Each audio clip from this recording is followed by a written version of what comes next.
Eve, are you alright? This place is dangerous. Take my hand.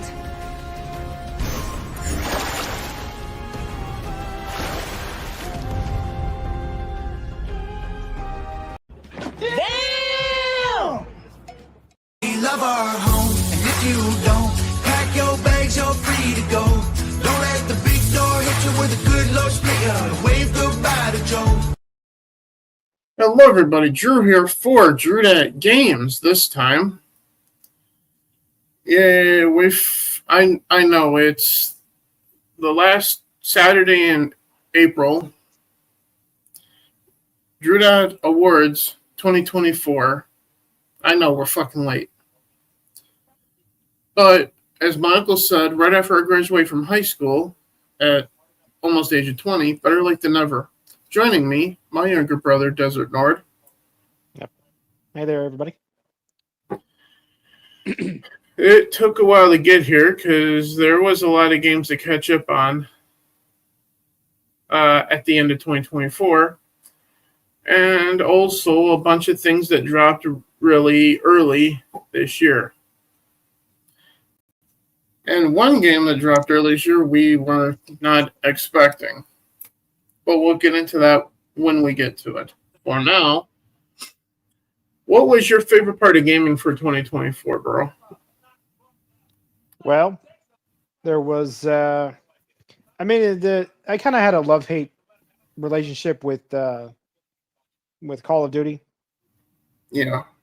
Because, they always try, but it's always, it's like if you've ever seen what happens to a piece of fruit after it's been dehydrated.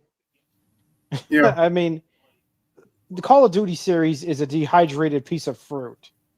And it has absolutely no juice left in it. But they keep on drying it even further and trying to get even more juice out of it. Yeah. And there's nothing left. There's nothing there. And so that particular title series, while having a lot going on in 2024, just seemed like a complete waste of time. Yeah. For instance. And the industry really has been directionless in a lot of ways. Yeah.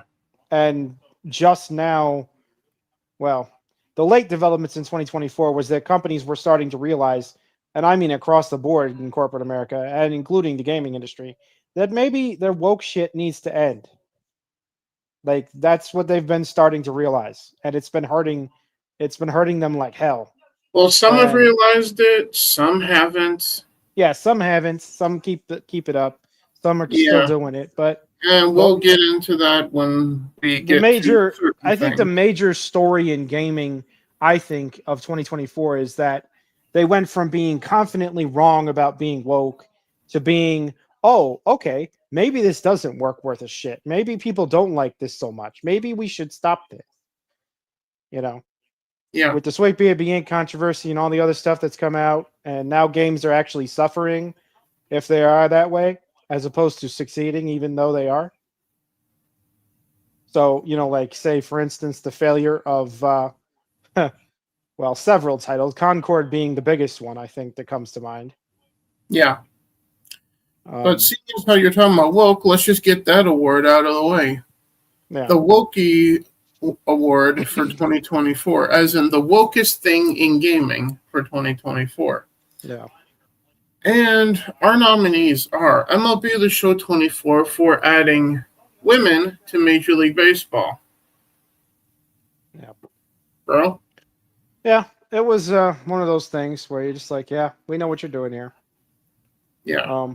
A classic, surrealistic representation-based identity politics, stuff just taking over. Even in a game where it doesn't even, really, what little girl out there is like telling themselves, despite there being a WMLB in existence, despite there being women's baseball leagues, despite there being opportunities for that, no, I don't want that. I want to be in the men's MLB. Like, who's saying that to themselves out there? And the answer is nobody. The answer is nobody. The only people saying that are the woke people in the development companies and the Sweet Baby Inks of the world, telling them that they have to do this so that female gamers who are apparently retarded can make themselves feel like they're in a male-dominated sport. Yeah.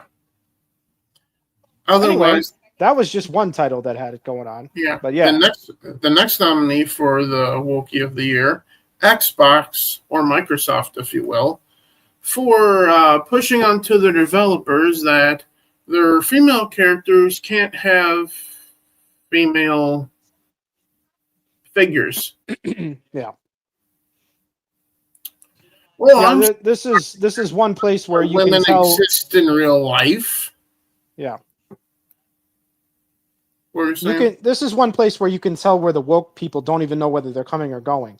They don't know whether they want to include female representation or completely destroy the definition of what female even means. The fact that Xbox said this is demeaning to women. Oh yeah, of course it is. But then again, so is the whole, gender bending community. Bullshit, yeah. And then also nominated is also PlayStation. For obvious reasons, bro. Uh-huh. Yeah, no, Dragon Age 2 is another one that comes to mind. You probably didn't mention that one. Well, I will in a second. Ubisoft with Star Wars Outlaws. Or it wasn't 2, it was actually Inquisition, right? Finally, the last nominee is Dragon Age Vanguard. Vanguard, which was, what was it, the 4th title in the series? I was trying to remember. It's the 4th title in the series, right? There was Dragon Age Origins, Dragon Age Awakening, which technically was DLC for that. And then Inquisition. No, then there was Dragon Age 2. Okay, then 2. Then Dragon Age Inquisition, I believe. Okay, then Vanguard. Then Veilguard, yes. Or Veilguard, yeah, not Vanguard. Yeah. Veilguard. Might as well have been called Vanguard. It's funny. But that was another one that fell face first because of its woke aspect. And those are the nominees for the Wokey of the Year. And Desmond Nord and I collectively decided amongst ourselves, considering how publicly voting went in the last X number of years, we just chose all of our awards internally here in the underground for Druidite Games, whatever. So the wokiest thing of the year is, in fact, we decided Dragon Age Veilguard. Mm-hmm. No, I know what some are going to say. What about Avowed? That was 2025. Mm-hmm. Stay tuned for next year. Yeah, no, it's the shit's continued, and this category will exist in our next show, too. And I know what some of you are going to say. What about Concord? That was also in 2025. Stay tuned for next year. Yeah, Concord will get the award probably for 2025. Well, considering that got shut down, so yeah, that's probably the obvious ringer, but it's, as you guys will tell me in the comments, it's already late April at this point. Mm-hmm. And you will see some of that with my anticipated games, most of which are already out. And I've already been playing. Yep. But on that note,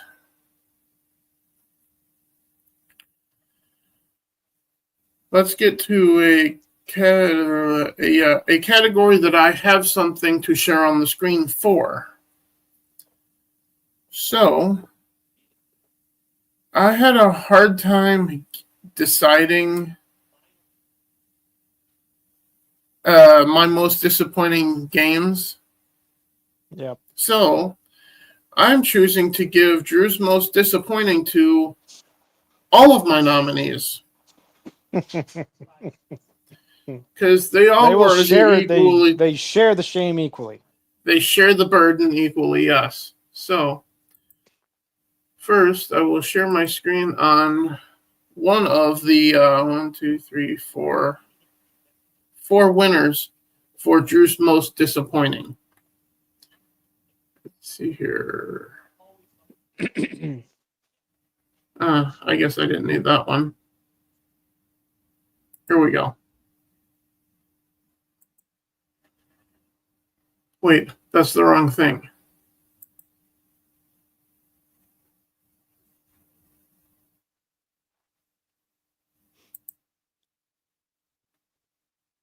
not Helldivers.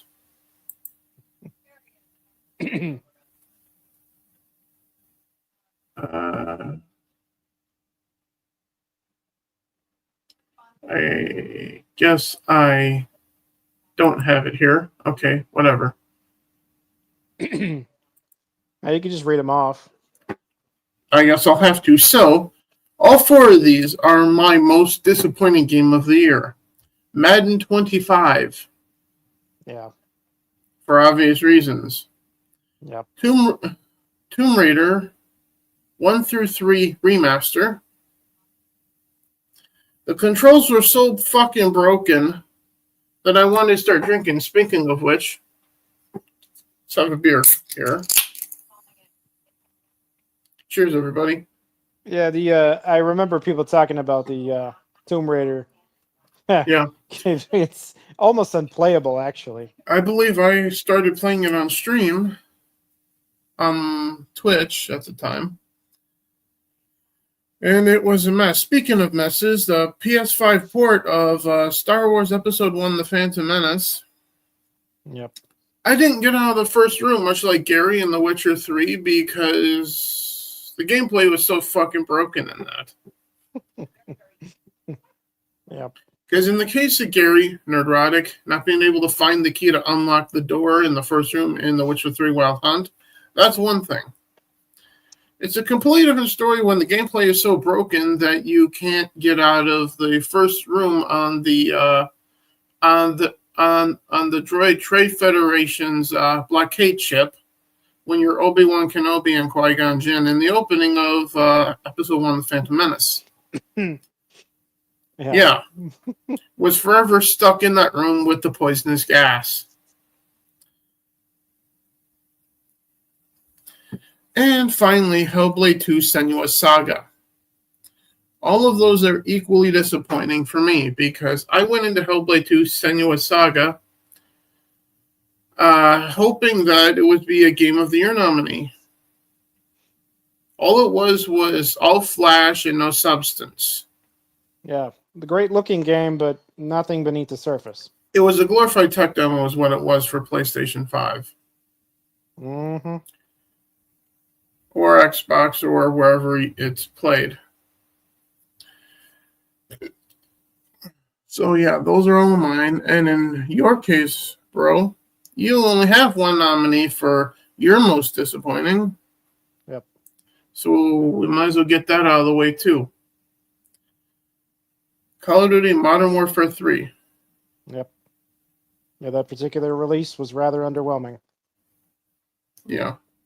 And it's not going to be remembered much. It's going to be one of those things that people will say, oh, yeah, that came out in 2024. And people are like, oh, yeah. It's not going to be... You're going to have to jog people's memory on that one because it was a forgettable title in the series. And frankly, again, as I said in this stream already, that series doesn't have anything left to give. I don't know why they keep putting out titles for it. It's just completely spent at this point. Mm-hmm. It's completely spent. There's nothing left. I mean, for God's sakes, the horse is beyond dead. It's bones. Stop beating it. Yeah. So with that said, let's get to a little gaming news quickly before we move on to Indie Game of the Year. Recently, we know that Elder Scrolls 4 Oblivion got a remaster, remake, whatever you want to call it, right? Yep. Mm-hmm. And that was shadow dropped on us. We didn't know. Well, we knew that was coming. We've been hearing about it, but we didn't know it was coming already. As of right now, it's kind of hitting like an asteroid because you've got over 4 million players playing it right now. Yeah. Which is a titanic amount of the gaming community right now. On the one hand, it's making modern games look like an absolute fucking joke. Yep. And on the other hand, in the infinite wisdom of Bethesda and Xbox, which Xbox was nominated for Wokey of the Year last year, instead of male and female, like in the original fucking game, there's body type 1 and 2. Uh-huh. Meanwhile, the references that are made to your character in Oblivion remake, remaster, whatever, still talk like it's male and female from the character creator, which Sure, it's there's certainly not. absolutely no qualitative difference between. So Yeah. the ones that advocate for keeping this in and agitate mods existing on Nexus that change it, and I'm looking at you too, Nexus, because you banned those mods and then had to walk it back because you realized, oh shit, we're not the only mod site in town anymore that's popular. Yeah, no, because But- Nexus didn't want to feel the wrath of the gaming community also for Yeah. doing dumb shit like banning people for wanting their Which- game to say male and female. Which they've already done, which we've previously covered with the American flag stuff for Spider-Man. Yeah. Ban the American flag. Okay, well, have fun not existing in the United States then. But Imagine running a service where people could download mods and then telling people which mods they can have and which ones they can't. Just imagine. yeah, but Why don't you just end your own careers and get it over with? but the ones that also defend this kind of woke shit will also say, but it doesn't really matter that much. Oh, well, in this case, yeah, it being in the game doesn't matter that much because of the dialogue in the game referring to your character as a man or a woman. Yeah, no, Not the body type dialogue, 1 or 2. the dialogue So- is all the same. So you're right. It doesn't matter that much, but it only matters when you don't get your fucking way. Yeah, no, it wasn't that the game was going to qualitatively change when they changed the words. It's that there was going to be a whole community of pissers and moaners who were going to say, "Oh my god, I'm so offended. Why is there not a third option?" or some crap like that. Which is why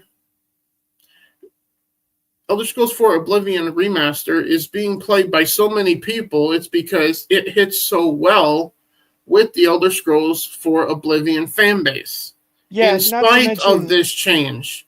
the real thing here, if I may say so, the upside here is Yeah. that it was never a bad game to start with.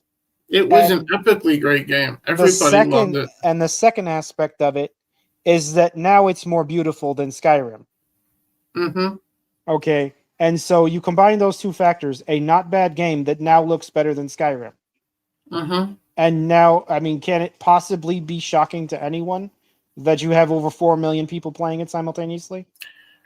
Yeah, and with that, do not mistake the popularity of this remaster as acceptance of your bullshit. Yeah, This no, game is doing well 'cause- in spite of it. because if they turned this into, another aspect of like what they did to Cyberpunk, then it would have been, we wouldn't touch it. If all they did was turn Oblivion into woke Oblivion, we wouldn't have touched it. Yeah, because if in the game any of the dialogue had been changed from the original game to reflect this change in gender ideology in the character creator, then more people would be yelling from the rooftops, "What the fuck did you do to Oblivion now?" Than Yeah. there is, because it's only like a minority of gamers that are There actually is- saying There anything. is one other thing they did do in the remaster that some of us are already pointing out, Yeah. and that's they put a lot more Redguard characters in the game. And I mean, it's like 250% more Redguard characters in the game. Like suddenly, Cyrodiil is now basically full of Redguards. Yeah. And that was not the way the original game was. The original game was, look, every single Skyrim and every single Elder Scrolls fan knows that this world that is built here has a horrible thing called racism, and the only way to teach that to you is to show you just how divided it is. It's not to say, "Hey, everybody, this world's great. We should be like this world in this fictional world." It's, "Hey, this world is just as fucked up as ours is." Yeah, because before all the woke shit, the Elder Scrolls universe was very diverse. Khajiit, High Elf, Dark Elf, Nord, Imperial, And Redguard. and they got across Argonian. just fine that racism is bad, just fine in the original games, Yeah.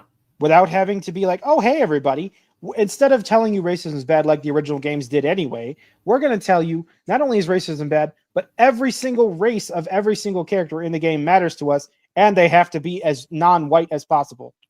In other words, racists trying to tell us that racism is bad while also being racist.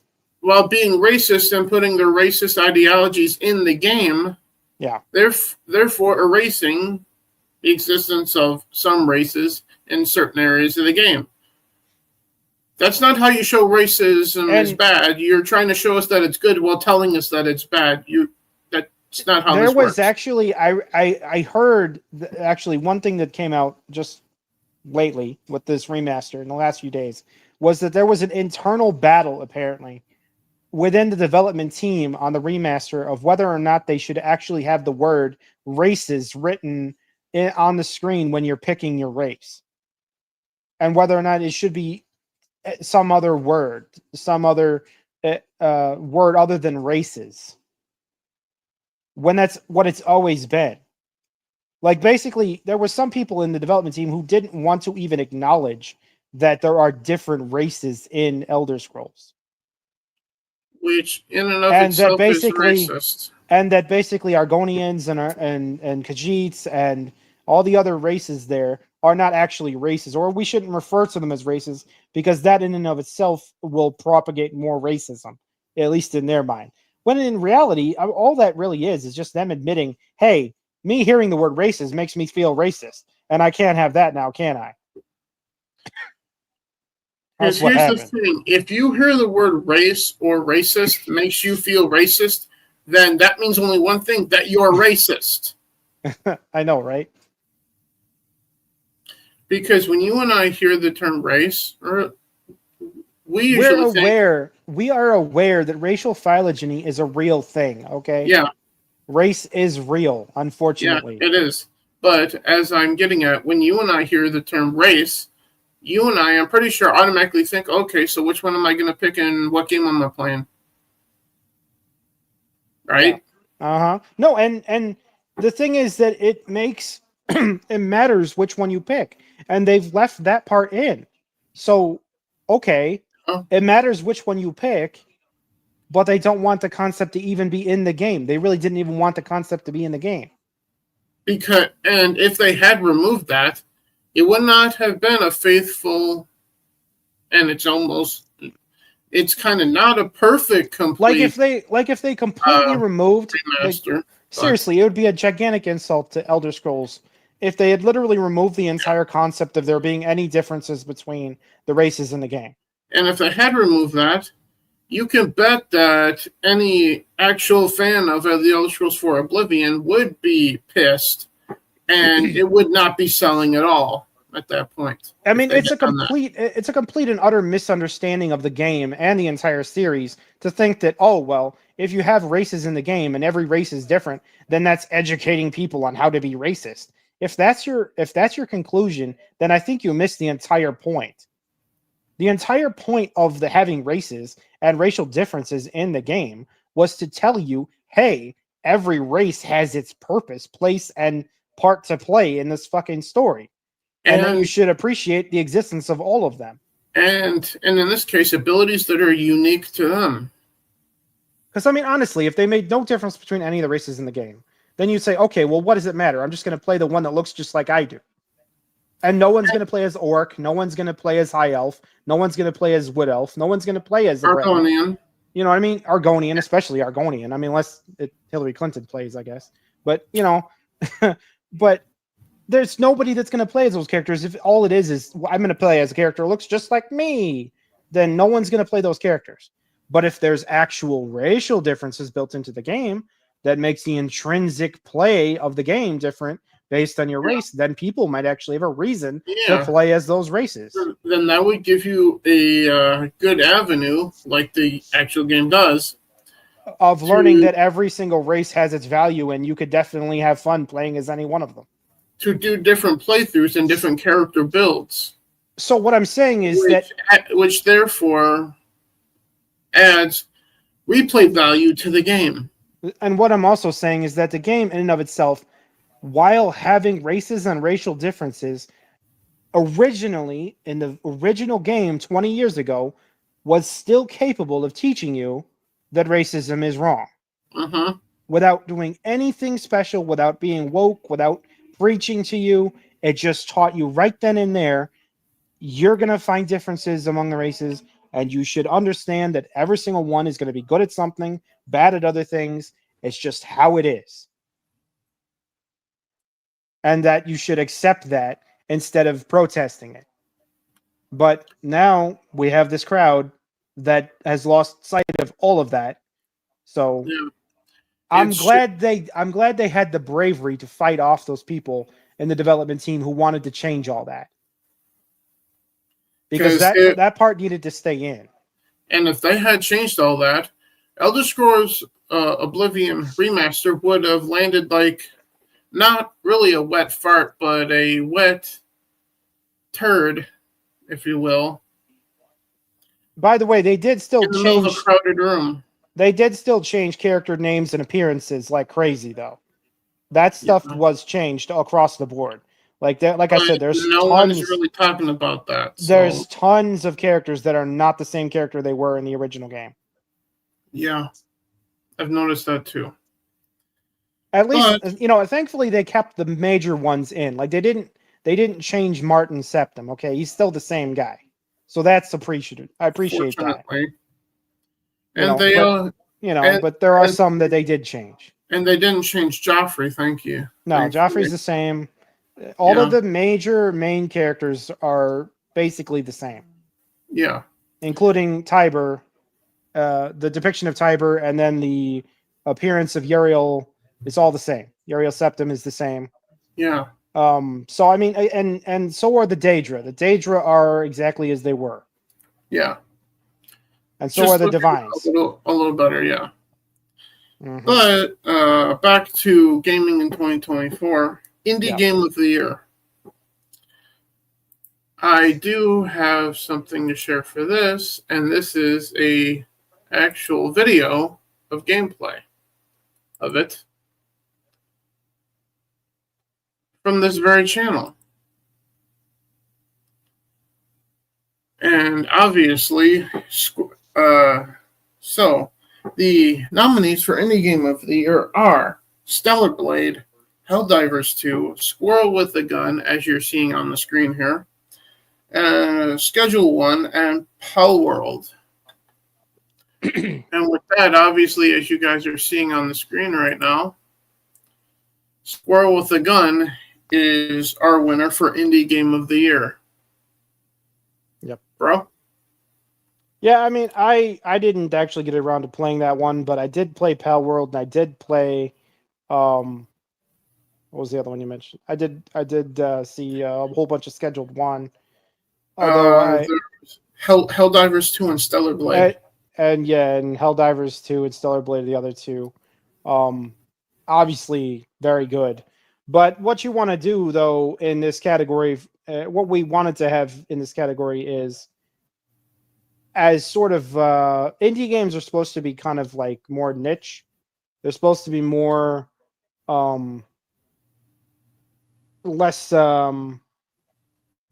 less popular generally, but still good. That's kind of the spirit of the category.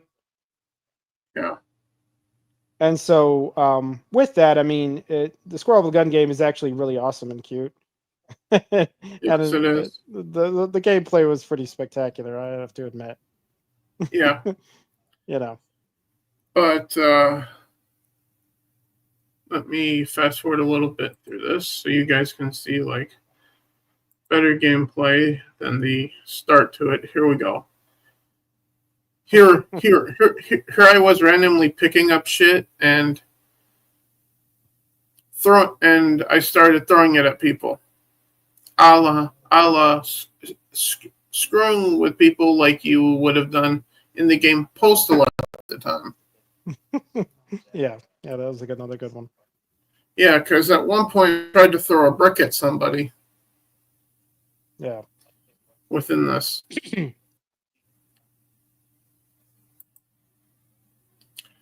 So obviously this was a surprise good game of the year for 2024. And for those that are wondering where I found Squirrel with a Gun, I found it on Amazon because I was just scrolling through random PlayStation 4 games and I saw this. I'm like, Squirrel with a Gun. That makes me think of Peanut the Squirrel. Yep. And when I thought about it, I'm like, I got to get this and stream this because this is only like $30. So obviously I did. And to my surprise, it turned out to be, as we just said, the best indie game of the year for 2024. And yes, I know some of you are going to rage in the comments going, Stellar Blade or Helldivers 2 was better. You're probably right. Well, but we've saved those for our other categories, though. Yeah, because Stellar Blade is nominated for a lot of shit for us. Yep. And so is Helldivers 2. So yep. We had to give it to a different game for that reason. Because we didn't want one of those two games just taking everything else and this category. You know? Yep.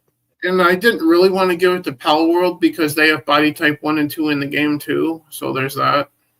Yeah, and not to mention the whole damn thing was just a gigantic ripoff of Pokemon anyway. Yeah. But on that note, let's see. We'll get to the Left Behind category a little bit later.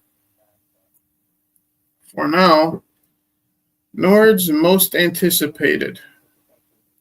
You have Borderlands 4 and the next Elder Scrolls Online expansion, whatever that is. Yeah, well, now that we know, they since I think it was April 10th, they did the announcement of that. Yeah. We now know that it's going to be another what do you call it? What are they called? The Molag Bal follower types. They're kind of spinning in circles right now on ESO. They kind of don't know what they want to do. Everybody's been waiting for them to release an Akaviri chapter, but they're not doing that. Yeah. The introduction of Akavir would be excellent, but they're still messing around on Tamriel. So I mean, the Gold Road chapter, which I've now since played, by the way, was pretty good. Better than some other chapters. Better than Blackwood, if I have to say so. And better than, better than the last 3 previous chapters. But still, all are basically a rehash. Basically, what's ironic about the Gold Road chapter is that all of that is just a rehash of the Oblivion game.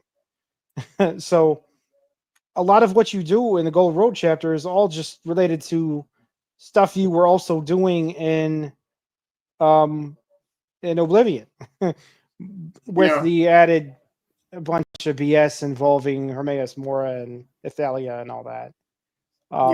It was a clever but cheap story, unnecessary, and basically it's a self-deleting chapter. It's like, hey everybody, we're going to make a chapter and we're going to introduce you to a Daedric prince you didn't know about, and then we're going to delete her forever.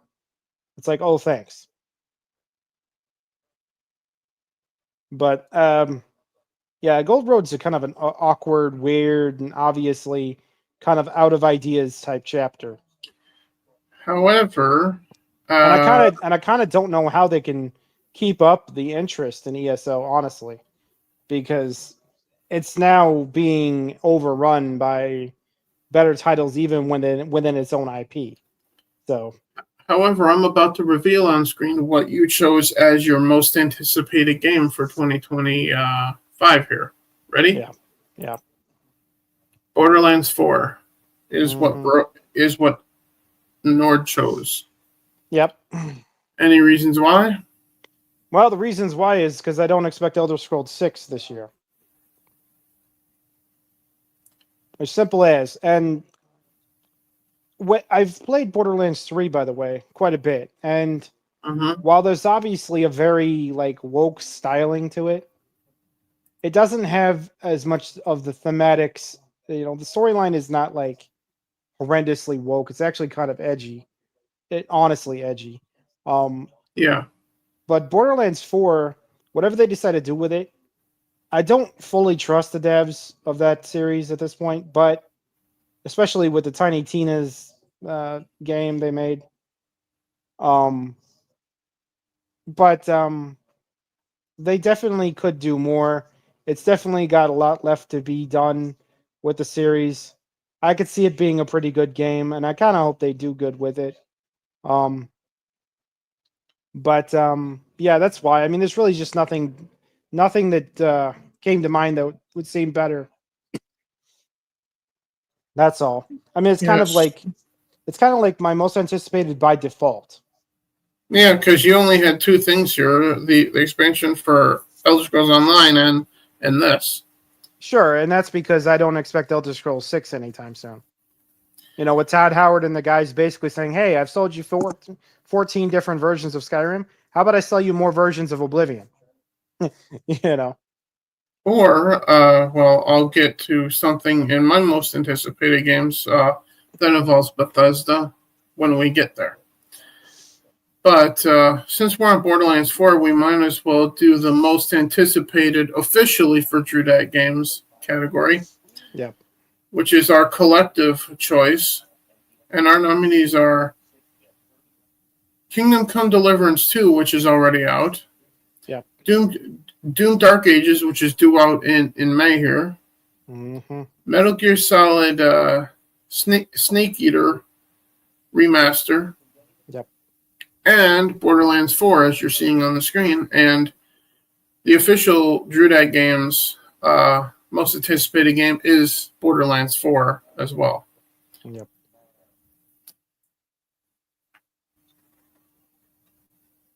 Personally, I personally wanted us to choose Doom Dark Ages, but Bro was adamant about Borderlands 4, so I compromised there.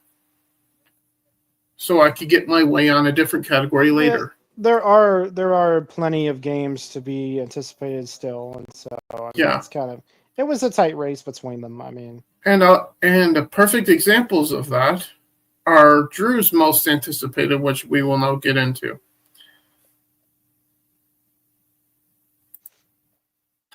And with that, my nominees for the most anticipated game of the year for 2025 are two of which are already out, and the other two may not actually come out this year. So the ones that are already out are WWE 2K25, because I wrote this before both of these games came out, and MLB The Show 25. The other two nominees are The Witcher 4, whatever that's going to be called, and whenever that comes, bro. Yep. And in light of Elder Scrolls 4 Oblivion remaster, remake, whatever, the newest nominee, which I added late last night, Fallout 3 remaster, which we know is coming at some point now. Yep. Mm-hmm. And the award for Drew's most anticipated game for 2025 is Fallout 3 Remastered. Yeah. Because like Oblivion hit a nerve for Nord and I, Fallout 3 hits the same type of nerve, only in that Nord and I watched E3 when Fallout 3 was first announced by Bethesda. Yep. And then we played the fuck out of it for years. Mm-hmm. Yep. So now, mind you, if they go along and they do that, but then they decide to go on and make New Vegas remastered, that would be great too. That would be epic, because that's personally my favorite Fallout game is Fallout New Vegas. Sure. Likewise. Also, yes. Yeah. And that's kind of a theme that you will see most of the time from us. Nord and I not disagreeing on quite a bit. And frankly, I welcome studios bringing their older games to the Unreal 5 engine. I'm in favor of it, especially if it can make their old games beautiful. Case in point, Bethesda, since they did Elder Scrolls 4, doing that with Oblivion or Arena or Daggerfall for the Elder Scrolls series. Yep. Which we were talking about before we started this. Because I've never gotten the chance to play Daggerfall or Arena because they're not available on Steam at all. Mm-hmm. Yeah, and they're old as hell. And they're old as hell. They came out in the late 90s or something. Yeah, they're one of them is 27 years old. The other one's 34 years old. Yeah. It's crazy. Because those wouldn't be remasters anymore. Those would have to be full-blown fucking remakes at that point. Yeah, it would be remakes for those ones, yeah. Yeah, but, as I said, Fallout 3 Remaster is my most anticipated game for this year. It might have even come out next year, and if that's the case, then it'll be nominated again for next year at that point, if it doesn't come by the end of this year. Same thing goes for The Witcher 4. Yep. But on that note, we got Nord's Choice to get to now. And I do have a screen share for your winner. So, the nominees for Desert Nord are Black Myth, Wukong, Breakpoint, Darkside, and the Angler, whatever. Yep, the Japanese chapter. Yeah. Yeah. And Nord chose. See, where did I put it here? Did I even bring something up for it? Oh, there's Hellblade. Well, it's too late for that now. I might have accidentally clicked off of it. Well, if that's the case, then so be it. But Nord chose Deadside as his best game or his favorite game of the year. Them bringing it to console, Xbox console, was actually really good. It's a really good game. I'll take your word for it. It's the great grandchild of DayZ, and it's so much better than DayZ. It's actually so much better than DayZ. I have put DayZ permanently on the back burner. That's saying something. I probably will never play DayZ again because I'd rather play Deadside instead. So it's essentially a what type of game then? Well, it's a first or third person shooter. It's a base builder, PvP, survival, mostly gunplay. It's all about the gunplay. Okay. But it's like, it's just about PvP. It's like the other ones. It's like PUBG or the others. So it's a battle royale then? I mean, it doesn't drop everybody into one location for a fight. It just sort of has you spawn in one place, try to get gear, try to survive, kill other players. Okay, so it's like Dead by Daylight, or what was that one other that came out a few years ago? And you can build a base. You can lock the base. You can Evil Dead, the video game. Sure. Yeah. Type of deal then. Fair enough. Yeah. Mm-hmm. Yeah. There's a lot of actual mobile games that started out this way. That started out having this type of thing, and it's sort of like the mobile games are where this type of thing was perfected, but the console versions are actually quite good because of the graphics, because the gameplay is so much better than any mobile game. So the idea came from mobile games, but the concept is now fully fleshed out on consoles.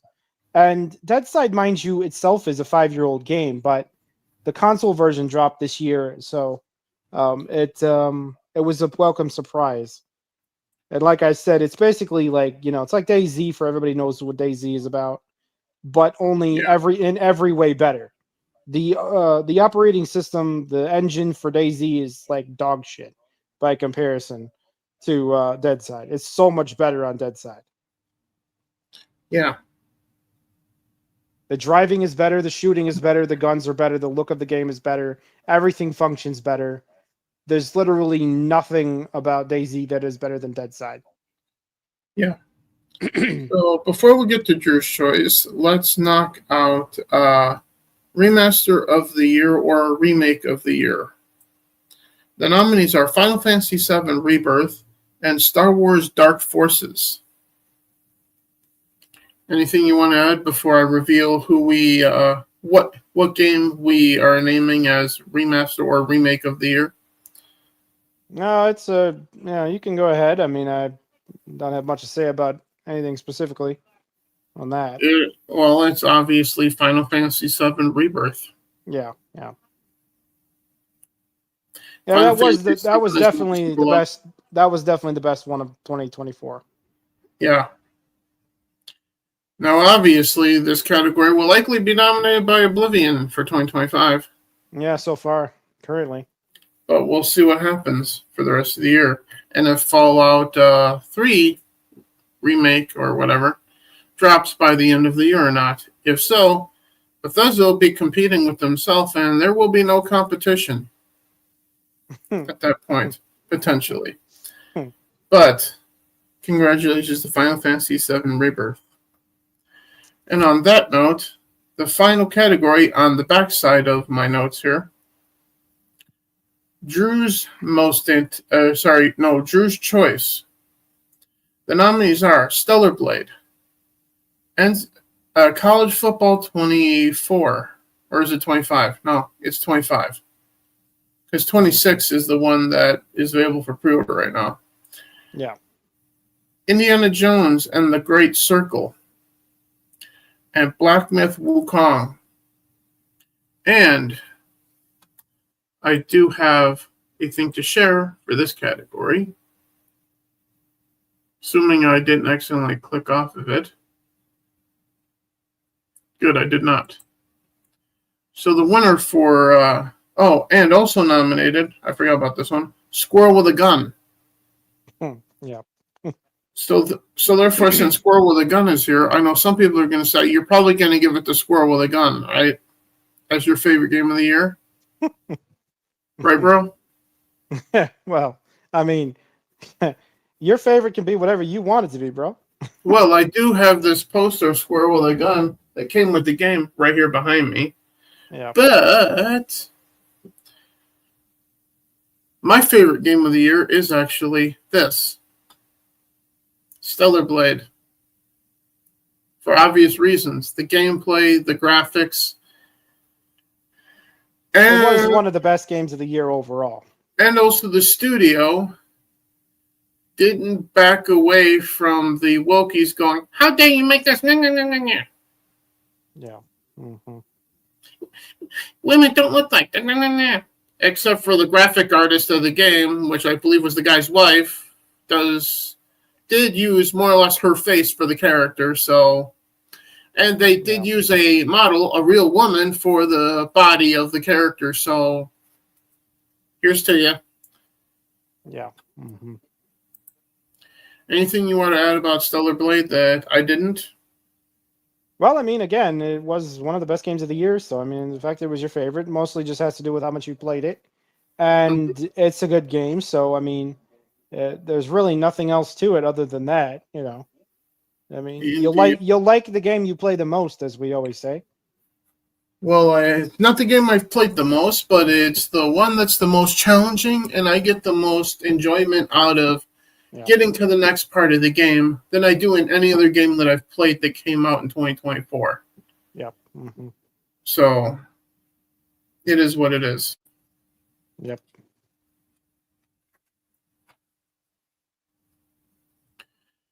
So, with that said,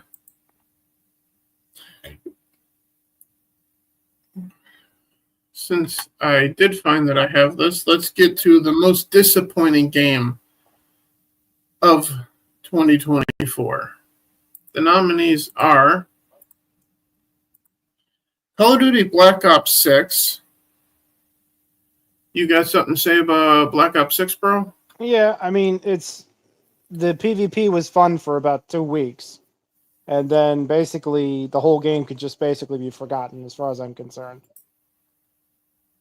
Because it doesn't update the series in any meaningful way. There's just nothing about it that could possibly make it a long-lasting title. Yeah. And everybody wants the next Black Ops anyway. Wanted the next Black Ops anyway. And that's what they got now. So nobody's playing it anymore. Nobody cares. It's gone to the dustbin of history like all the other previous Call of Duty titles. With the exception of maybe 3 or 4 of them. And also nominated is Hellblade 2 Senua's Saga and Skull and Bones. Yeah. And our winner for most disappointing game of the year, Hellblade 2 Senua's Saga. Yeah. Yep. And nothing but an appearance game. Nothing but appearances. Yeah, a glorified tech demo is all it was. Like you can imagine a game that's a 10 in graphics, but a 2 or 3 everywhere else. Yep.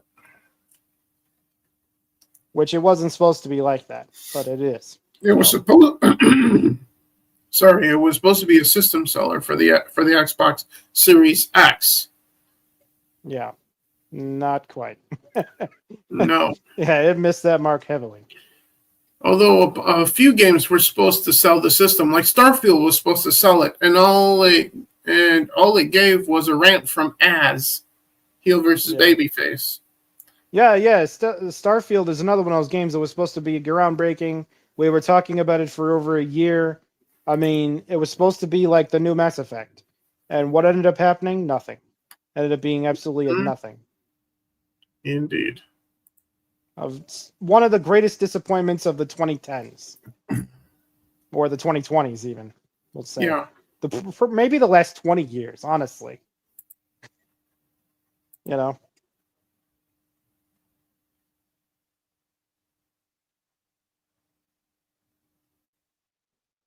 Which I guess would make it one of the most disappointing games in the modern video game era.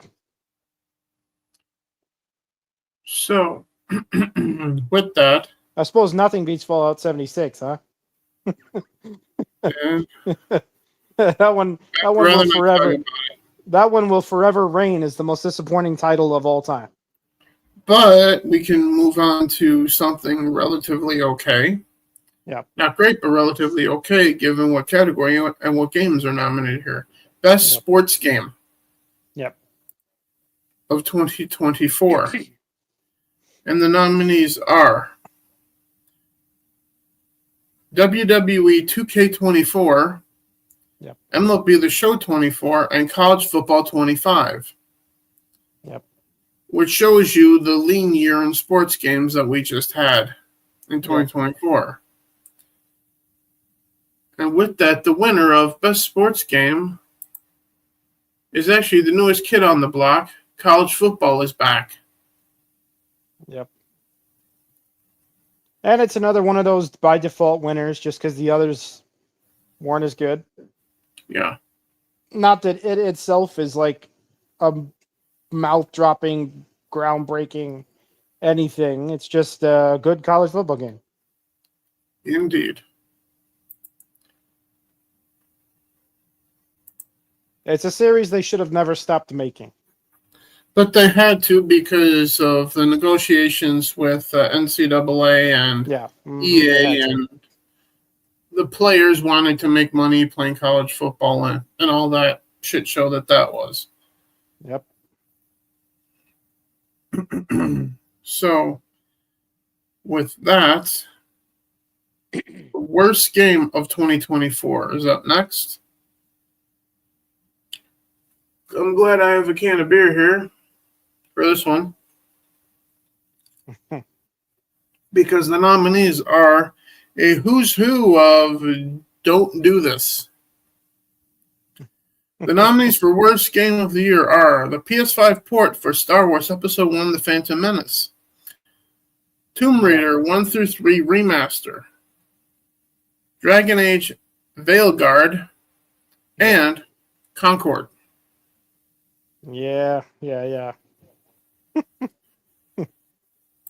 And the winner for worst game of the year is,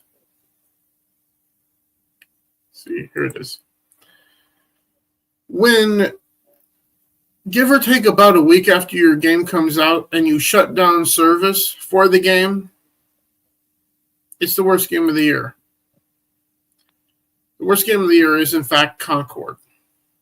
Even though we never played it, and we were never going to. Yeah, we really were never going to touch that one. Because it was obviously not made for gamers. It was made for people who don't game. Who don't buy this stuff. Yeah. And that's what happens when you make a game for people who do not support the current thing. In other words, the woke crowd generally don't buy and play video games. And when you make a video game for them, guess what? It's going to get shut down within the week of launch, just like Concord did. Yeah. Because as soon as it's shut down, and the news broke to me because of Side Scrollers podcast, so shout out to Stuttering Craig and the blabbering collector, Blabs. Thank you for that. But yeah, you'd be hard pressed overall to ever fail harder than Concord failed. Yeah, shutting down completely. Yeah, I don't think a game. I don't think a game in history of gaming, in the history of gaming, has ever failed harder than Concord failed. Yeah. Now, maybe it wasn't the most money wasted. Maybe it wasn't the most anticipated title to ever fail. Maybe it wasn't the most, high profile. Maybe it was never wasn't going to be the most anticipated because of that fucking trailer. Yeah. It doesn't hit any of the high watermarks of a lot of the other games, but what it is the most catastrophic failure overall by any game I've ever seen in my life. Indeed. And I mean, until Disney Snow White came out, it was probably one of the worst disasters in entertainment history. Certainly the biggest disaster in gaming history. Yeah. I mean, the biggest failed game for sure. So, multiplayer game of the year. The nominees are Helldivers 2, Among Us, Pal World, and Deadside. Yep.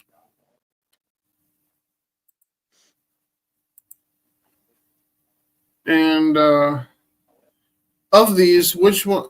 Obviously, Deadside was your favorite. Yeah, it has been. However, we collectively agreed to get off my screen, you stupid now. We collectively decided to give it to Helldivers 2 for the multiplayer, best multiplayer of 2024. Yeah, and it is one of the best games in general of the year. It had some controversy with Sony trying to make people on Steam and PC create a PSN account in order to play their game. Yep. Then Sony had to walk it back. And this was right around the time of the censorship issues of Stellar Blade 2 at the same time. Hence why Sony got nominated for the Wokey Award for this nonsense that they were up to in 2024. Bro? Yep. Yeah, it's definitely was the best multiplayer for sure of the year. Absolutely. Absolutely. And I really don't think it was much of a competition, really. It really nailed it for the best multiplayer. And also, they hate getting political, which I completely respect and admire. So, yeah. Most games aren't supposed to be. Yeah, if you're not supposed to shovel politics down your throat, if there's a message in there and it's subtle and it works well in the universe, then whatever. Video games are supposed to be sacrosanct to themselves. Yeah. Developers need to get that through their dumb heads. Yeah. If it's shoveling it down your throat, the creator's ideology being forced into their game, that's a whole different fucking can of worms, or Pandora's box, if you will. Yep. Kind of like how when Nintendo announced $80 and $90 games for the Switch 2, they just opened Pandora's box by doing that. And then Oblivion comes out, and yes, I know we've take a drink every time we mention Elder Scrolls 4 Oblivion. That'll be a fun drinking game for you know. But when Oblivion Remastered came out and dropped for $50, meanwhile, the remaster for the Switch 2 for Legend of Zelda Breath of the Wild is going to be about $80 to $90. Yeah. $90 for all of the DLC to be included. Meanwhile, for $50, Oblivion, all DLC is included, and that's in the base price. Yep. And you can play the base game without the deluxe edition in Game Pass, everybody. Mm-hmm. So if you want it on PlayStation, yeah, pay the $50. If you want to play on Xbox, just subscribe to Game Pass, everybody. Sure, and you get hundreds of games and that one. Yeah. Which I bought it for PS5 so I could stream it on YouTube at some point, which I intend on doing. Hopefully start doing this weekend at some point. Hopefully tomorrow.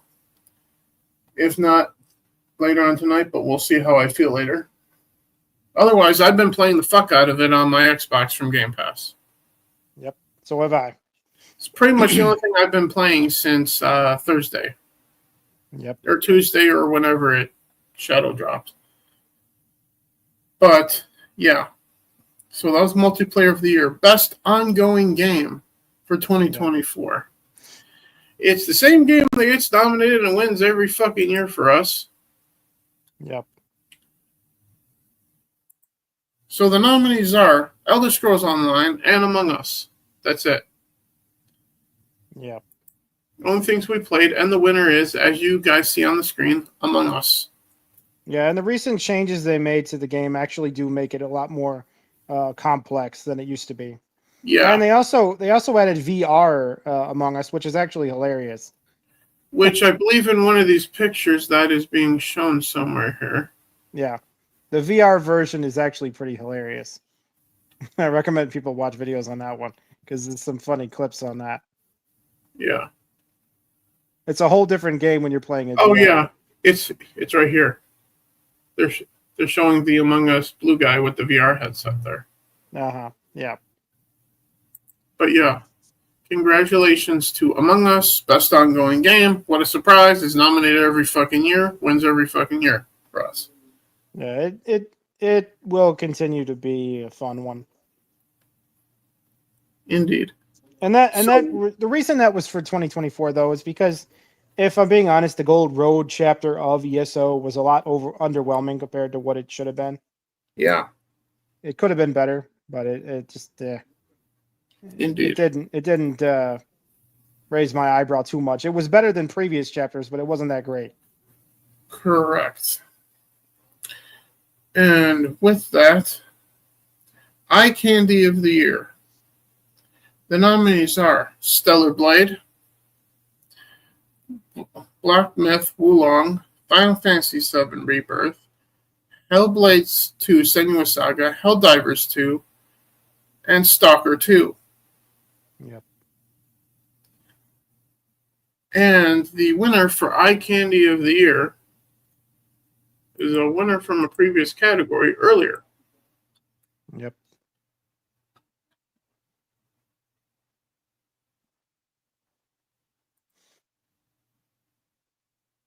And that is Hellblade 2 Senua's Saga. Yep. That's all it was, a glorified graphic tech demo. It did essentially one thing, and it did it very well. Sure, and this is what we say about the game. It's like it's a 10. It's a visual 10. Yeah, but it is everywhere else a 2 or 3. At best. Yeah. So congratulations to the studio that brought us Hellblade 2 Senua's Saga You made a stunningly gorgeous game. with nothing beyond the veil, nothing And that's beyond the surface. Beyond the Veil, Veil Guard? Yeah. Anyway, No, you know what I mean. Nothing past the surface that was worth anything. yeah. So we quickly move on from that to best replay value of 2024. This is games that give you hours of content for essentially one flat price, the entry fee of buying the game. Yeah, and then you want to play it over and over again. Yeah. And the game gives you a reason to play it over and over again. Because, for example, in the past, a game that would be nominated for this for high replay value would be Skyrim or Oblivion Remastered. Yeah. For a good example. So, with that in mind, the nominees for best replay value are Dragon's Dogma 2, its first appearance here, College Football 25, Octopath Traveler 2, Helldivers 2, and MLB The Show 24. Anything you want to add before I reveal who we are given the best replay value for 2024? No, just go ahead. You can go ahead. All right. And the game that has the best replay value for 2024 is Helldivers 2, which is also the best multiplayer of the year. Sure. Yeah. Anything you want to add to multiplayer replayability combination is definitely high. Yeah. The appearance was good. The gameplay was amazing. It's worth your money. Yeah. It was, For sure. again, very highly rated in both those categories. Indeed. And it's just because, really, I mean, and nothing else would come close in that category either, of replayability either for the year. Yeah. So, in other years, it might have been something else, but not in 2024. Yeah. If it weren't for Helldivers, it probably would have gone to Dragon's Dogma or College Football. Yeah. At this point. But Dev of the Year. It is as it sounds. The team that we feel did the best job in developing their game, and they developed one hell of a game. In other words, it's looking at the entire package of the game, all the pieces working together, and determining this studio did a great job with bringing this out to us. So with that said, the nominees for Dev of the Year are Shift Up for Stellar Blade, Arrowhead Games, Helldivers 2, The Chinese Room, Still Walk the Deep, and Game Science for Black Myth Wukong. Yep. Let's see if I have the winner to share on the screen here.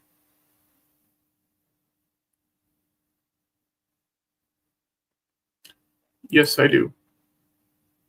Okay, so with that, the winner for Dev of the Year is Game Science for Black Myth Wukong. Yep.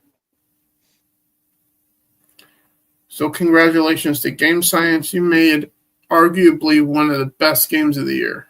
Yeah, if you like games where there's combat, there's a good storyline, and there's really creative and original content, just overall, the look is beautiful, the gameplay is beautiful, the storyline is really engaging. Yeah. Just the total package, it's definitely that game right there. Mm-hmm. And the developers really just, you couldn't hit it any harder if they wanted to. Indeed. It was one of the best games of the year, and we'll get to that obviously, but we're almost here. We go. Just the total package, the development team really just absolutely nailed it with that one. Yeah. And despite, critics and controversy too surrounding it, but there was definitely it was a surprise great game from a team that not a whole lot of people thought would be at the top of the heap at the end of the year, but they definitely were because of that release right there. Yeah. So, once again, congratulations to Game Science for Black Myth Wukong, one of our favorite games of the year. In fact, it was in my category for Drew's Choice, and also, I believe, in our category as a nominee for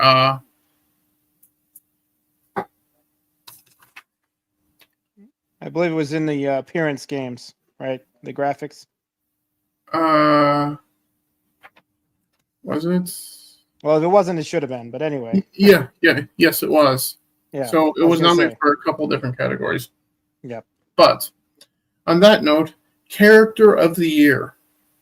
Yep. This is obviously, as it sounds, our favorite or the best looking main character in a game for 2024. And the nominees are Eve in Stellar Blade, Tifa Lockhart, Final Fantasy VII Rebirth. Help me out on the main character for Black Myth Wukong is Sun Mong. Yep. Mm-hmm. Okay, and Kyle Katarn in Star Wars Dark Forces remake. Sure. Any thoughts before I reveal who we're calling the best character of the year? My only thought that comes to mind is that Kyle Katarn has been one of the old favorites from long ago. So Yeah. He's not a new character, but he's a damn fine character. Well, Star Wars Dark Forces 2 remake came out on consoles, so yeah. Mm-hmm. And he is a great character, so he had to be nominated. Yeah. Even though he obviously doesn't win with the heavyweights that he's up against with Tifa Lockhart, Mm-hmm. the main character for Black Myth Wukong, and Eve from Stellar Blade. Yep. Speaking of the last of those, our winner is Eve from Stellar Blade for Character of the Year. Yep. For obvious reasons. Yep. And you can pick her chest or her ass for those reasons, whichever one you want, everybody. or even the jiggle physics. That's up to you. I'll let you, the viewer, decide which one is the reason. But it also could be her personality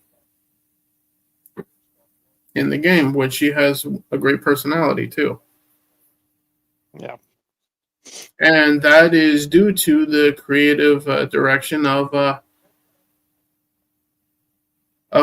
Shift Up. So, which means that I'll obviously be paying attention to the next time Shift Up releases another game because of Stellar Blade. And on that note, we get to Best Score or Music in a Game, which is our second to the last category before the big one, Game of the Year for 2024 from us. Yep. So, when you think of best music in a game of all time, what comes to mind, Nord? Well, there's Medal of Honor European Assault. There's Cyberpunk more recently. There's Tony Hawk's Pro Skater series. There's a whole bunch of different ones that come to mind. There's also the music from Fable series. Then there's the Fable series. And then there's the music. Yes, Elder Scrolls' titles always have good music. Yes. Fallout series. Yes, Fallout had good. Yeah, Fallout, especially New Vegas. Vegas's soundtrack was amazing. And I know that this is branching over from video games into movies and TV shows, but Star Wars. Yeah. Mm-hmm. And also Indiana Jones would also have to be thrown into that since we're considering games and movies. But best music in a video game for 2024, the nominees are Final Fantasy VII Rebirth, Stellar Blade, Octopath Traveler 2, Still Walk the Deep, and Indiana Jones and the Great Circle. Which is technically nostalgic. Yeah, So, which feeds into the nostalgia, much like Oblivion does with its music in 2025. Yeah. But the winner for best score in a video game, so says myself and Desert Nord at least, is once again Stellar Blade. Yep. The reason to play the game isn't just for the good looks of Eve. Gameplay, music, story, it's all there. Nord? Yep.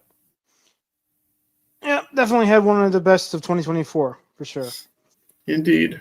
Now, again, we are talking about relatively a thin year. It wasn't a landmark year in gaming, okay? No, it was not. Granted, we're not going to be probably talking about any of these games among the greatest games of all time, but the soundtrack to it was also another great factor to the game. Only time will tell if these games stand the test of time or not. Yeah. So all they will have to do is just now they're in the process of taking the test of time, which most things fail. Mm-hmm. But on that note, the last category before we get to Game of the Year, Best Story or Narrative in a Video Game. And the nominees are Indiana Jones and the Great Circle. And I know some people are going to say, you consider that to have a great story? Yes, I do. Well, it's funny because basically it's just like the Indiana Jones we already know, pretty much. Yeah. Sure, it's a great story, but it isn't a new story. And also nominated for Best Story, Stellar Blade, Octopath Traveler 2, and Dragon's Dogma 2. Yep. And with that, this game finally wins a category for this year, something we have yet to talk about at length. The game with the best story for 2024, in mine and Desert Nord's opinion at this point, is Octopath Traveler 2. Yep. Mm-hmm. Which is on the Nintendo Switch. Yep. Bro? Yeah, I mean, if story is your thing, that's definitely the best one. Like, that's definitely the one. That's definitely the one that's going to wrap you up in the character more than just about any other game. Absolutely, because they do have voiceover for characters in it, so you don't have to read the text the whole time, which helps. Yep. Unlike some RPGs out there, which make you read fucking everything yourself, and you gotta make up your own damn voices for everything. Yeah. Which is probably kind of fun, because then you could pretend that everything is a woke piece of shit that's preaching at you. But still. So, congratulations, Octopath Traveler, Best Narrative or Story in a Game for 2024. And finally, we come to the top category. And the last one, I think. Yeah, it should be. So if we covered everything else. Game of the Year for 2024. The nominees are... Yeah, I did write that correctly. Stellar Blade, Hell World, Helldivers 2, and Black Myth Wukong. Yep. Take any one of these games out, any one of the other three are absolutely worthy to be Game of the Year. Yep. Which made it really tough for Nord and I to actually pick one.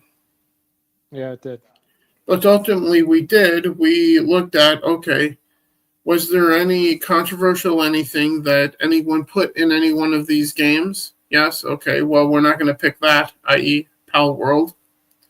Sure, yeah. Does it have great replay value?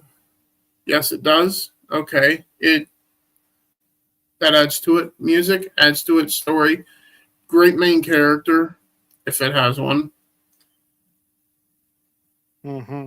Which more or less cuts it down to two, Black Myth and Stellar Blade. Yep. So with that said, our Game of the Year for 2024 is, and should surprise no one because it's cleaned up pretty much every category we had this year, Stellar Blade is the Game of the Year for 2024. Yep. In a year that didn't have much that didn't have woke bullshit shoveled into it, you know? Yep. Mm-hmm. And they tried. Big time. Oh, yeah. Yeah, no, it was really, really getting tiresome. Yeah. They came after Stellar Blade so fucking hard. The woke mainstream game journalism media came at this so hard. So did the woke assholes on X. Yeah, they wanted the game fucking banned. Yeah, they wanted it banned. And it did get censored by Sony for a time. But thanks to people like Grums out there who were pushing back, and us also saying something about it, but we didn't really pay too much a factor into any of that because we're here in the underground. No one really notices us down here, which is probably for the best because we can get away with saying some shit. Yeah. Down here. But once again, congratulations to Shift Up, Game of the Year for 2024 as far as Nord and I are concerned. Yep. And I know some people are going to ask, well, what of the games that won awards at Jeff Keighley's woke fucking game award show? I don't give a shit. Fuck them. Yeah. Fuck Jeff Keighley's woke game awards bullshit. Well, I mean, everybody that's gonna bother watching us is gonna understand that the woke journalism crowd, the game journalism ecosphere or ecosystem, whatever you want to call it, has become so corrupted with shills and bullshit, that it's just a ropey dope jerk off fucking circle jerk of dumbass woke bullshit is all it is. Yes. That's all that award show is. Uh-huh. And it really, really showed itself this time around. And I really hope that shit changes in the future, but Yeah. I don't have hope that it will. I think those guys they will spiral into complete obscurity before they refuse to, be stupid. They will be stupid until they die. And there's no choice about it for them. They have to be this way. They want to be this way. They don't think it's bad, and they don't like you if you do criticize them for it. So yeah, there's a bit of hopelessness in looking at the game journalism community because, I mean, it needs a fucking overhaul, and houses need to be cleaned before the game journalism community returns to respectability first among of gamers. all, they're obviously collapsing like the mainstream journalism. Yeah, like regular journalism is having trouble too. Because of the same reasons, actually. Yeah, the same fucking problems. Woke fucking ideologues lying to fucking everybody about everyone and everything. All the same fucking problems that the regular MSM has, the game journalism, world has too. Same fucking problems. To the point that today, when I think of a legit video game journalist, I do not think of IGN, GameSpy, and all these fuckers.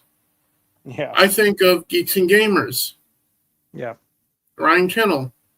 Yeah, the alt review community, the alt game review community is the only place where the honesty reigns and where people can actually be honest with each other about what they really think without having to, suffer the game developer themselves coming down on them, I mean, they already do, but you get what I'm saying.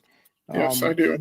We're not worried in the alt community about whether or not, we can get paid for our opinion. Yeah, we're not here to ever make money. We're just here to give you our thoughts and what we think about what's going on. That's all we're here for. There ain't no sponsored opinions in this. Is to have a discussion with you guys. No more, no less. And that's the way I intend it. Yeah. Because the moment that I agree to monetize like this channel on YouTube or the other one, Drew Dead Underground, or whatever, is the moment that I willingly sign away my right to say, Google, go fuck yourself. Mm-hmm. Because then they will take away the monetization. Well, you can't take away something I don't have. So the only other option is to throw me off the platform. At that point, I'll just be on Rumble. Yeah. And yes, I said it on the main channel, Rumble. Anyway. And I'm going to keep saying it because this is going to get re-uploaded to Rumble anyway, so after the fact. Yep. Like with everything on the other channel as well. So, because this channel also exists on Rumble. But with that being said, we're going to finish up taking a peek into next year's Game Awards. Yep. Because I already had started setting it up late last night. And preparing to take my notes on the games coming out this year. So far, we have remaster or remake of the year. Obviously, Elder Scrolls 4 Oblivion goes right into that one without any thought. Yeah, Bro? There's definitely, yeah, obviously. The Woke Award, so far, Avowed. Bro? Yep, it's definitely the most of the year so far. The only other thing on this page I got, anything for, is Drew's Choice, Elder Scrolls 4 Oblivion. Yep. And on the main page, most disappointing, Avowed. I was actually hyped for this game until I saw the character models and trailers. I'm like, yeah. Yep. Or rather, I forgot I had this. It was more like, as soon as I saw the trailer for Avowed and actually saw people playing it on stream, I was more like, Brother, what's that? What's that, brother? Yeah. Mm-hmm. yeah. Best sports game so far, the only one out is MLB The Show 25. So that is a given. Worst game of the year. When you have a game on Xbox Series X that is a first-party essential game in which, go back to 2011, in Skyrim, you could pick up stuff off of tables. Occasionally there'd be a glitch where you couldn't, but for the most part you would be able to do that, right? Yep. Or knock everything off the table just by walking in the room because of a glitch, or forcing it off with Fusroda. That's the force push out. Yep. In the worst game of the year so far for 2025, you can't knock a single thing off any fucking table in the game. And that's Avowed. Now, I do have one that we should add to the list of both woke or bad, whichever you Okay. prefer, and that is South of Midnight. Yes. Indeed. I think everyone who would watch understands exactly. I'm quite familiar with it, and it's also quite racist with its depiction of its black main character. Uh-huh. Yeah. Yeah, no, that game is a woke shit show. Indeed it is. Although I figured that from the trailers anyway. Yeah. Mm-hmm. Okay, so South of Midnight added to those categories. Eye candy of the year so far, all we got is Expedition 33 and Kingdom Come Deliverance 2. Well, you should add Oblivion Remastered to the eye candy category, because it Okay. definitely is one of the most beautiful games that's been released in a long time. It looks better than Skyrim, which is really saying something at this point. All right. Best replay value, Elder Scrolls 4 Oblivion Remaster. Yeah, it definitely deserves it in that category. Best music, Elder Scrolls 4 Oblivion Remaster and Expedition 33 so far. Yep. Best story, Kingdom Come Deliverance 2, Yeah. Expedition 33. Yep. And take another drink, Elder Scrolls 4 Oblivion. Yeah. And so far for Game of the Year, all we got for now, because it is the end of April, we would very much, if I may say so, if we can try to resist the urge to pretend that Oblivion is actually a new game when it is not, that would be helpful in this case. We know it's not a new game, but Yeah. it reminds us how good we had it in 2006, and the fact that a remaster can blow shit out of the water across the gaming industry in 2025 does not mean anything good for the mainstream gaming industry in 2025. Yeah. Mm-hmm. So with that said, as I said, Kingdom Come Deliverance 2, and take another sip of your drink, Elder Scrolls Oblivion. Unfortunately, it continues to be true that what is old is also good. Uh-huh. Which obviously is the case. Because every time I mention Oblivion, take another drink. Yeah. Because of that remaster, as we said earlier, I'm now looking forward to Fallout 3 remaster. Yep. As long as it's the same studio doing that. And whatever other Unreal Engine 5 remasters come out. Potentially, yeah. Yeah. Because it does a wonderful job. It really does. Because, as I said earlier, I want to see Elder Scrolls 1 Arena in Unreal Engine 5. Yeah, Morrowind, Daggerfall, the works. Yeah, the whole thing. Yeah, the whole fucking series of the Elder Scrolls. With the exception of Redguard. And they don't have to do anything with Skyrim. Please don't. It has been too much done with Skyrim already. Yeah, you've Skyrim'd enough. Yeah. All over all of us. There's like 13 different versions of the damn game. Just stick to finishing ES6, and let's see how woke that is or is not at that point.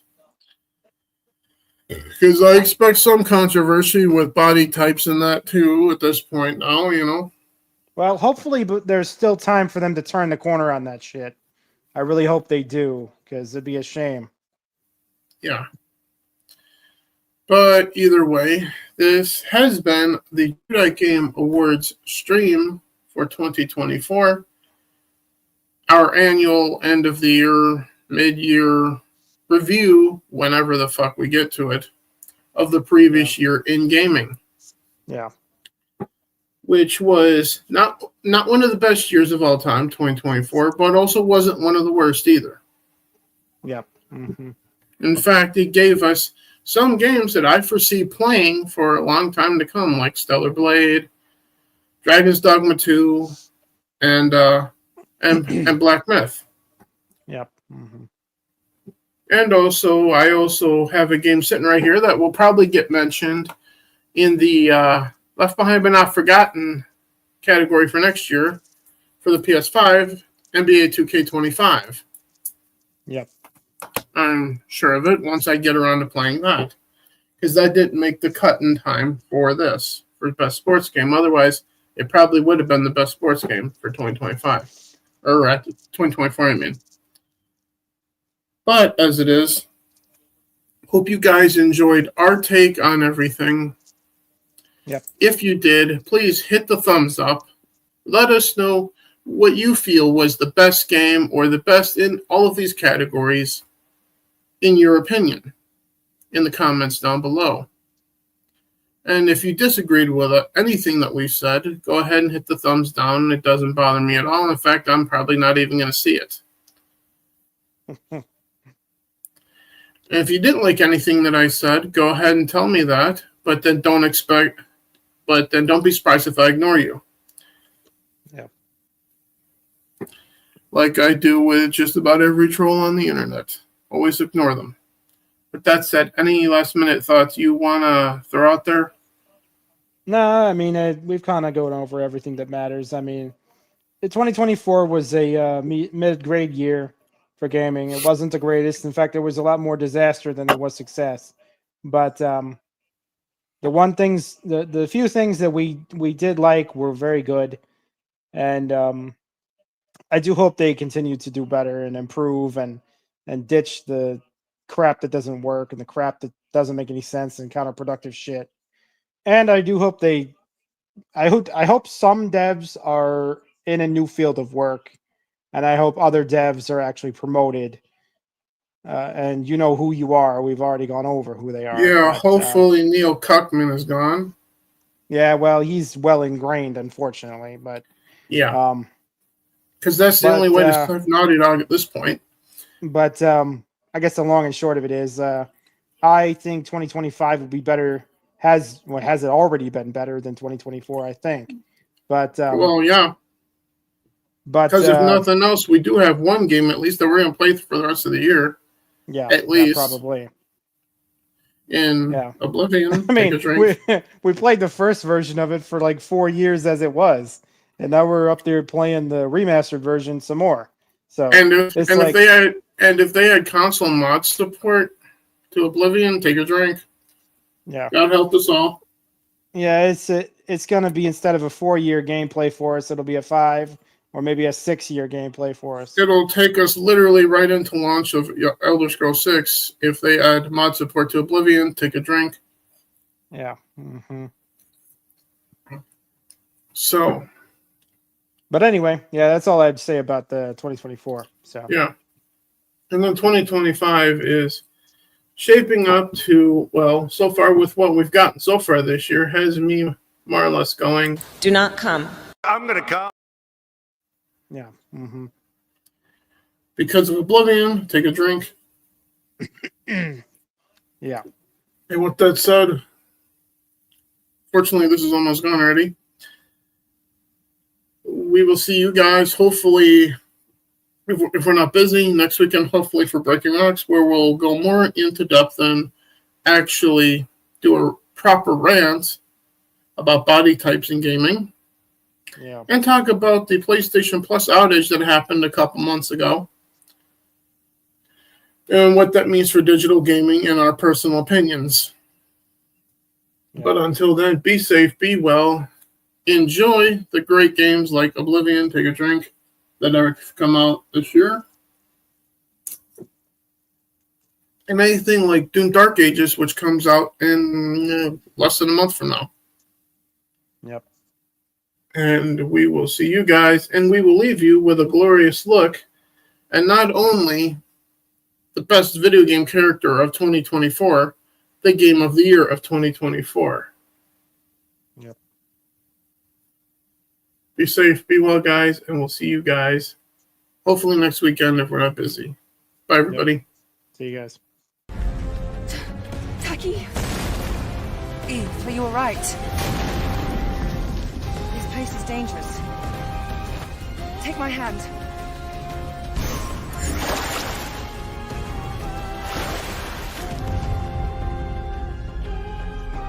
I will never say I'm sorry, I ain't taking nothing back. I don't care if I offend you.